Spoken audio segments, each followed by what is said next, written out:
Le peuple de Dieu devait avoir une base solide pour franchir le Jourdain et entrer dans le pays de la promesse.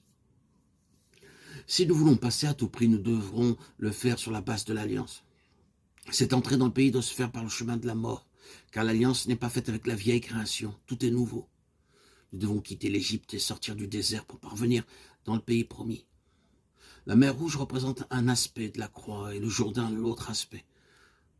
Dans l'aspect représentatif de la mort de Christ, l'agneau pascal, le jugement de Dieu est passé au-dessus de nous. Par notre identification avec Christ dans sa mort, nous entrons dans l'héritage. Mais comment toute une nation est-elle entrée dans le pays? Quelques sacrificateurs portant l'arche sur leur épaule ont premièrement posé leurs pieds dans les flots de la rivière. Ils sont parvenus au fond de la rivière et y sont demeurés. Ils ont expérimenté de manière pratique la mort de Christ dans les flots de la rivière. Ils ont porté cette mort dans leur corps. En demeurant dans la mort, d'autres ont expérimenté la vie en abondance. 2 Corinthiens 4, 7, 15. Cependant, ce ne sont pas les sacrificateurs qui ont ouvert cette voie à travers la mort pour aller sur l'autre rive. Ce fut l'arche de l'Alliance. Ils ont porté l'arche dans cette position. Ils avaient en eux-mêmes le témoignage et parce qu'ils sont restés sur la base de cette mort, d'autres ont pu passer dans la vie. Dieu recherche ces quelques-uns qui se tiennent sur cette base pour faire passer les autres dans l'héritage.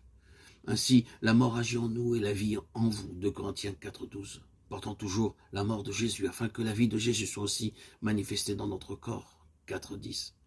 C'est cela le principe du témoignage. Ce témoignage, ce n'est pas un simple enseignement, c'est Christ. Et pour porter un tel témoignage, la mort est absolument nécessaire. Il est nécessaire que quelques-uns demeurent sur la base de la mort pour que les autres entrent dans la plénitude de la vie. Quand nous mourrons, la vie œuvre dans l'âme des autres.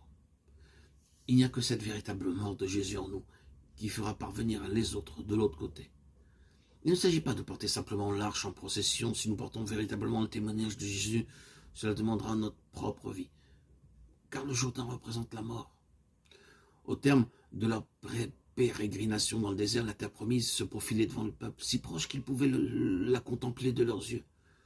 Cependant, ils ne pouvaient pas y entrer car le Jourdain en crue embarrait l'accès et le Jourdain typifie la mort.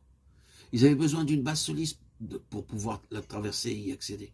La base sur laquelle ils pouvaient entrer dans le pays avait été fournie par Dieu, l'arche de l'Alliance. C'est seulement à cause de la puissance de l'Alliance de Dieu. L'arche de l'Alliance était donc le sésame, l'entrée, pour accéder à la terre promise. C'est seulement à cause de la puissance de l'alliance de Dieu que nous pouvons franchir le Jourdain. Seulement par cette alliance. Beaucoup de chrétiens ne font pas clairement la distinction entre les promesses de Dieu, les œuvres de Dieu et l'alliance de Dieu. Les promesses sont données pour encourager la foi, mais parfois nous ne pouvons pas expérimenter les promesses de Dieu. Il arrive que nous ne puissions pas même nous raccrocher aux exaucements divins. Mais alors, quand cela arrive, nous avons toujours son alliance, et l'alliance signifie bien plus que les promesses et plus que des faits. L'alliance, c'est une chose que Dieu lui-même s'est engagé à observer. L'alliance, c'est un point d'ancrage donné par Dieu où la foi peut s'accrocher. Nous n'avons rien demandé à Dieu, pour ainsi dire, mais il lui a plu de se lier lui-même par une alliance. Et dans un certain sens, Dieu lui-même n'est plus libre. Une alliance, c'est quelque chose qui est signé entre deux parties. L'alliance divine est typifiée par l'arche. En Christ, les exigences de la loi ont été pleinement satisfaites. Il est cette alliance.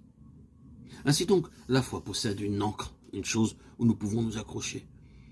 S'il le désire, il fera ce qui a été convenu dans l'alliance. Et même si cela a été possible, et nous le disons avec beaucoup de respect, il devra le faire, car il s'est lié lui-même par son alliance.